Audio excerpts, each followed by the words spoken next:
শিক্ষার্থী, সদাসুধী বহুমুখী উচ্চ বিদ্যালয় কর্তৃক আয়োজিত অনলাইন ক্লাসে তোমাদেরকে স্বাগতম। আমি আজকে যে বিষয়টি তোমাদের পড়াবো সেটি হচ্ছে নবম শ্রেণীর বাংলা প্রথম পত্র। আমি আজকে নবম শ্রেণীর বাংলা প্রথম পত্রের একটি কবিতা পড়াবো, সেটি হচ্ছে সেই দিন এই মাঠ। লিখেছেন জীবনানন্দ দাশ। সেই দিন এই মাঠ কবিতাটি প্রকৃতির রহস্যময়তা নিয়ে লেখা। প্রকৃতির রহস্যময় জীবন সচেতন কবি জীবনানন্দ দাশ প্রকৃতিকে ভালোবেসেই এই কবিতাটি লিখেছেন। তো আমরা এখন দেখি কবির জন্ম কত সালে। সেদিন এই মাঠ কবিতার কবি জীবনানন্দ দাশ 1899 সালে বরিশাল শহরে জন্মগ্রহণ করেন। তার রচিত গ্রন্থ হচ্ছে ঝরা পালক, ধূসর পাণ্ডুলিপি, বনলতা সেন, রূপসী বাংলা, বেলা অবেলা কালবেলা, মহাপৃথিবী, সাতটি তারার তিমির ইত্যাদি। মৃত্যু 1954 সালে কলকাতায় এক ট্রাম দুর্ঘটনায় তিনি মৃত্যুবরণ করেন।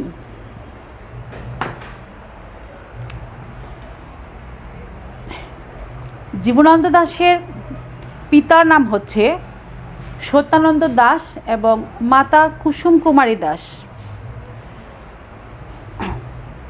জীবনানন্দ দাশ প্রধানত আধুনিক জীবন চেতনার কবি হিসেবে পরিচিত। প্রকৃতি তার কবিতার মূল উৎস। প্রকৃতির রহস্যময় সৌন্দর্য তার কবিতার মৌলিক প্রেরণা। তিনি জানেন বিচিত্র বিবর্তনের মধ্যে প্রকৃতি তার রূপ, রস, গন্ধ কখনোই হারিয়ে ফেলবে না। তিনি মনে করেন যে পৃথিবী হয়তো একসময় ধ্বংস হয়ে যাবে, কিন্তু প্রকৃতিতে থাকবে সেই চিরকালের ব্যস্ততা। প্রকৃতি থাকবে তার নিজস্ব গতিতে চলবে। মানুষ মরে যাবে, মানুষ হয়তো মরণশীলতার কারণে পৃথিবীতে সবসময় বেঁচে থাকবে না, কিন্তু বেঁচে থাকবে তার স্বপ্ন। প্রকৃতিতে থাকবে মানুষের স্বপ্ন।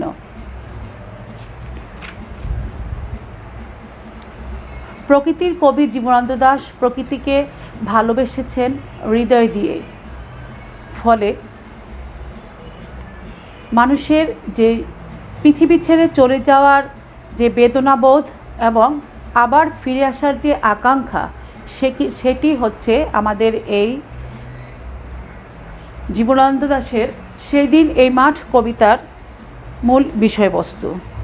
সভ্যতা একদিকে যেমন ক্ষয়িষ্ণু, অন্যদিকে চলে তার বিনির্মাণ। মরণশীল ব্যক্তি মানুষ মৃত্যুর কোলে ঢলে পড়ে, কিন্তু প্রকৃতিতে থাকে চিরকালের ব্যস্ততা। মাঠে থাকে চঞ্চলতা, চালতা ফুলে পড়ে শীতের শিশির, লক্ষ্মী প্যাচকের কণ্ঠে ধ্বনিত হয় মঙ্গল বার্তা, খেয়া নৌকো চলে নদী নালাতে, অর্থাৎ কোথাও থাকে না সে মৃত্যুর রেশ।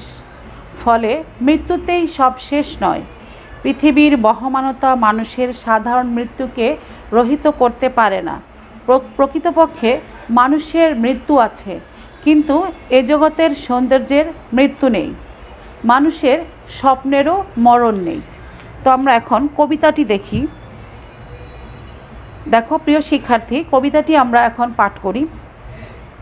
সেই দিন এই মাঠ স্তব্ধ হবে না কো জানি, এই নদী নক্ষত্রের তলে সেদিনও দেখিবে স্বপ্ন, সোনার স্বপ্নের স্বাদ পৃথিবীতে কবে আর ঝরে। কবি বলছেন, কবি হয়তো একদিন থাকবেন না, কিন্তু সেই দিনও এই মাঠ বলতে এখানে কবি প্রকৃতিকেই বুঝিয়েছেন। সেই প্রকৃতি স্তব্ধ হয়ে থাকবে না। কবির অবর্তমানে প্রকৃতি তার নিজস্ব গতিতেই চলবে। সেদিনও দেখিবে স্বপ্ন, মানে সেদিনও মানুষ স্বপ্ন দেখবে। সোনার স্বপ্নের স্বাদ, মানুষের স্বপ্ন দেখার স্বাদ কখনো পৃথিবী থেকে ঝরে যাবে না। কবি বলেছেন, আমি চলে যাব বলে চালতা ফুল কি আর ভিজিবে না শিশিরের জলে, নরম গন্ধের ঢেউয়ে। কবি বলছেন যে আমি হয়তো একদিন চলে যাব। কবি ভাবছেন তাহলে চালতা ফুল কি আর শিশিরের জলে ভিজবে না?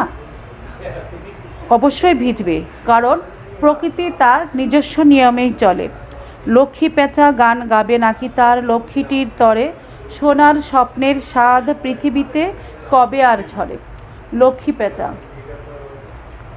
এখানে লক্ষ্মী পেঁচাকে মঙ্গল বার্তা হিসেবে, লক্ষ্মী পেঁচার যে গান গায় সেটাকে মঙ্গল বার্তা হিসেবে ধরে নেওয়া হয়েছে।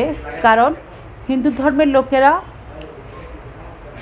লক্ষ্মী দেবীকে মঙ্গলের বার্তা, লক্ষ্মী দেবীকে মঙ্গলের দেবী হিসেবেই মনে করে। সেজন্য তারা লক্ষ্মী পেঁচাকে মঙ্গল হিসেবে, লক্ষ্মী পেঁচার গানকে তারা, লক্ষ্মী পেঁচার ডাককে তারা মঙ্গল হিসেবেই মনে করে। সেজন্য কবি বলছেন, লক্ষ্মী পেঁচা কি তার লক্ষ্মীটির জন্য গান গাবে না? কবি যখন থাকবে না, অবশ্যই পশু পাখি, পৃথিবীর সব কিছুই ঠিক থাকবে, সব কিছুই তার নিজস্ব গতিতে চলবে। চারিদিকে শান্ত বাতি, ভিজে গন্ধ, মৃদু কলরব, খেয়া নৌকোগুলো এসে লেগেছে চরের খুব কাছে। যখন সন্ধ্যা হয়ে যায়, চারিদিকে সন্ধ্যার বাতি জ্বলে, একদম শান্ত হয়ে আসে পৃথিবী। খেয়া নৌকোগুলো, চারিদিকে যখন শান্ত হয়ে আসে পৃথিবী, খেয়া নৌকোগুলো এসে চরের খুব কাছে লাগে। এরকমভাবে পৃথিবীর ব্যস্ততা চলতেই থাকবে। পৃথিবীর এই সব গল্প বেঁচে রবে চিরকাল। এশিরিয়া ধুলো আজ বেবিলন ছাই হয়ে গেছে। পৃথিবীর এ সমস্ত ব্যস্ততা চিরকালই থাকবে, কিন্তু মানুষের তৈরি যে এশিরীয় এবং বেবিলিয়নি সভ্যতা, সেটি একমাত্র এখন ধ্বংসস্তূপ ছাড়া আর কিছুই নয়। কবি বলেছেন, মানুষের গড়া পৃথিবীর অনেক সভ্যতা বিলীন হয়ে গেছে।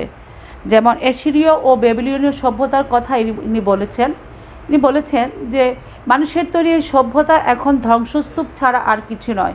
কিন্তু পৃথিবীর যেই রূপ, পৃথিবীর যে প্রকৃতির যে সৌন্দর্য এখনও অবিকল একই রকম রয়ে গেছে।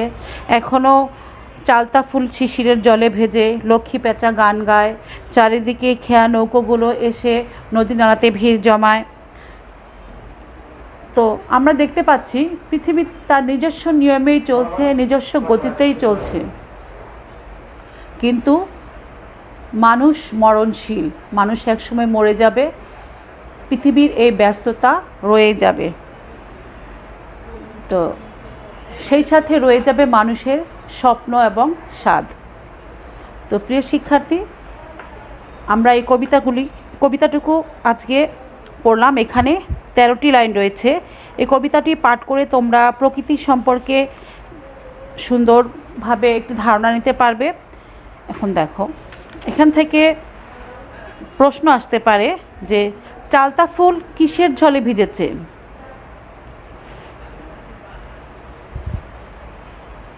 লক্ষ্মী পেঁচা গান গাবে নাকি তার লক্ষ্মীটির তরে বলতে কি বোঝানো হয়েছে? আমি আবারও বলছি, লক্ষ্মী পেঁচা গান গাবি নাকি তার লক্ষ্মীটির তরে লাইনটি দ্বারা কি বোঝানো হয়েছে?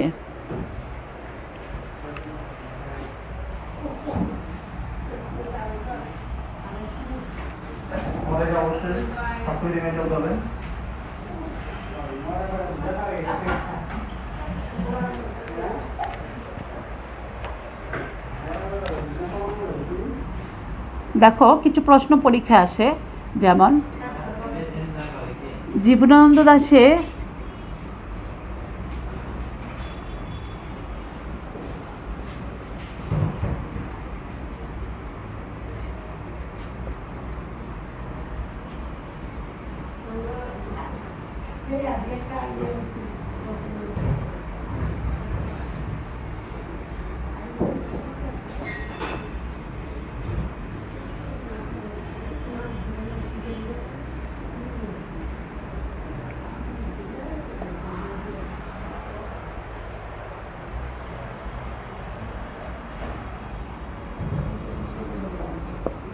জীবনানন্দ দাশকে কিসের কবি বলা হয়?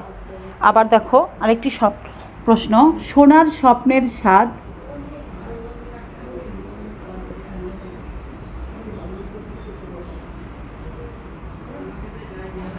স্বপ্নের স্বাদ পৃথিবীতে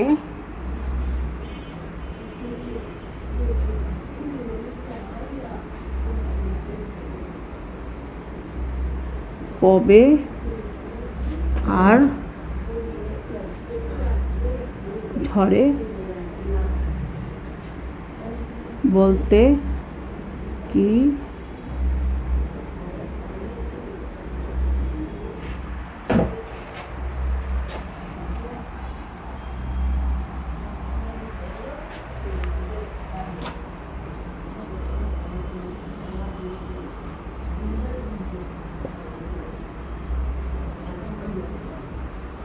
জানা হয়েছে। প্রিয় শিক্ষার্থী, আমাদের আজকের ক্লাস এ পর্যন্তই। আগামী ক্লাসে আবার দেখা হবে। তোমরা সবাই ভালো থেকো, আর বেশি করে সাবান পানি দিয়ে তোমরা হাত ধোবে। সুস্থ থাকো। আজ এ পর্যন্তই। আল্লাহ হাফেজ।